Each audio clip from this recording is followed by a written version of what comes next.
திருவிழா அப்படிங்கிறது எப்பொழுது நிறைவு பெறுகிறது?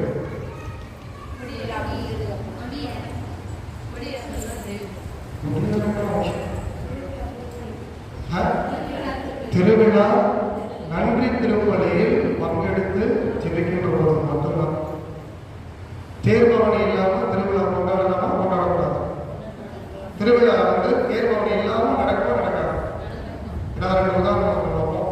எந்தெந்த திருவிழாலாம் தேர்பவனி இல்லாமல் நடக்குது? கிறிஸ்துமஸ், ஈஸ்டர், ஊரில் உயிர்த்தாண்டலை வச்சு பண்றாங்க.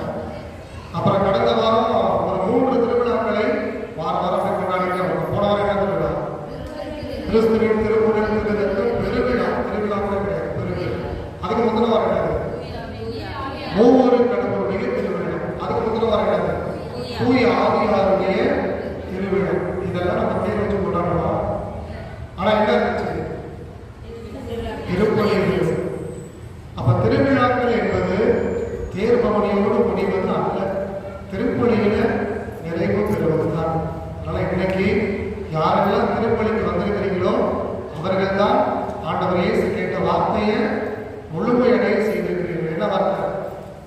இவர்களை விட நீ என்னை அன்பு செய்கிறாயா? 200 பேர் அந்த பேருக்கு முன்னாடி நின்று இன்னைக்கு திருப்பலிக்கு நான் எப்படியே சின்ன முறை